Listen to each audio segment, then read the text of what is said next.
Walaikum assalam wa rahmatullah. There's a lot of discussion about it. Just to clarify, obviously there is a big issue with this, as well as some room to get a better understanding. Technically, having a little bit of rolling and jumping has just a little, maybe a little within decent range, might be approved. You know, in a situation where someone is completely uncontrolled with his emotions. Like it is all to do with the hal, we call it. Hal means a state. Someone is in a state of joy or happiness of some sort where they, out of love for Allah subhanahu wa ta'ala, got a little bit of outside of their control. So their mind is not in control. They're a little, uh, not tipsy with alcohol, but tipsy with the emotion of love, deep connection. So even missing Allah subhanahu wa ta'ala's love and craving for that. And then like, when someone loves someone and they miss them, or they're happy about some of the favors, remembering Allah subhanahu wa ta'ala and trying to be with Allah subhanahu wa ta'ala, like in the life hereafter.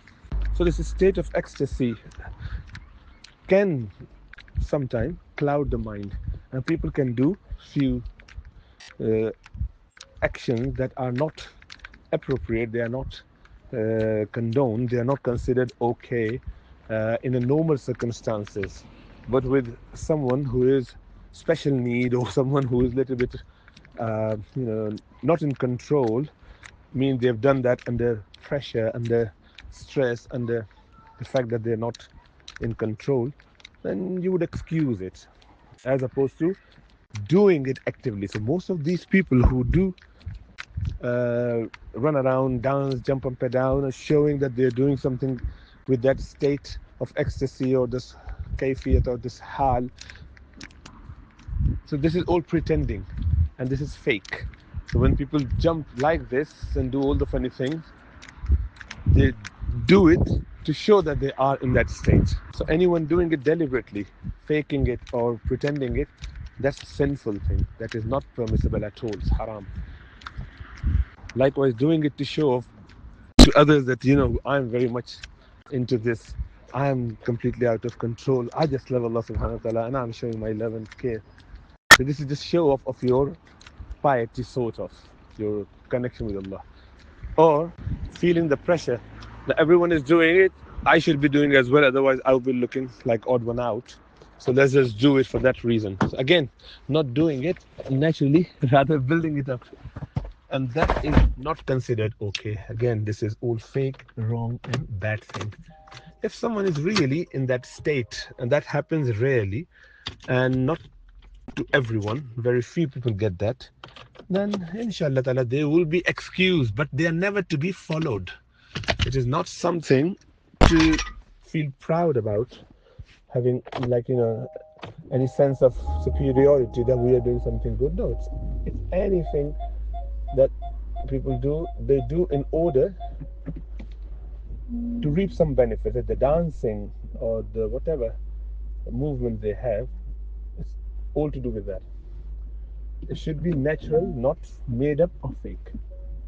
Now, certain movements of the body without jumping and dancing and all those funny things, certain movements like rolling your head from side to side, left to right to left, or whatever, sometimes holding your breath, taking deep breath in and out, those sort of actions are done through experience to improve the concentration in order to get one closer to Allah subhanahu wa ta'ala. So it's a practice, it's like a treatment for certain illnesses, cure for certain things. So as some people would do dhikr, like the dhikr jahari, la ilaha illallah. So this is just to get the focus or concentration, imagining that I am emptying my heart from the material world and filling the name of Allah subhanahu wa ta'ala into my heart. That's different. That just to as a treatment, as a cure with some experienced people,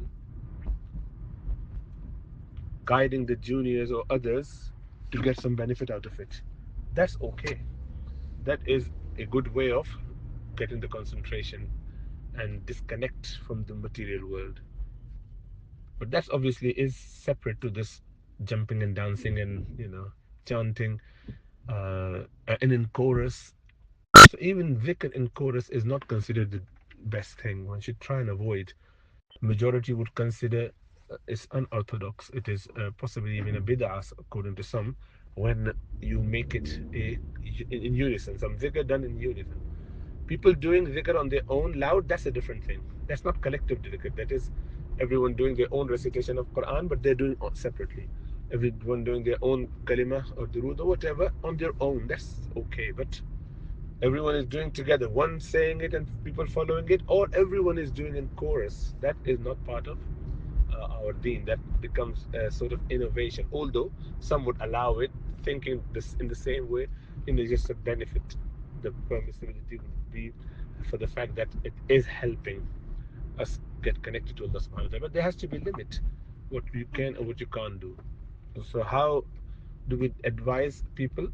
Only follow the rightly guided scholars and the spiritual masters, and what they suggest, we can take it. Others, the common people here and there, stay away. May Allah subhanahu wa ta'ala give us tawfiq to understand that.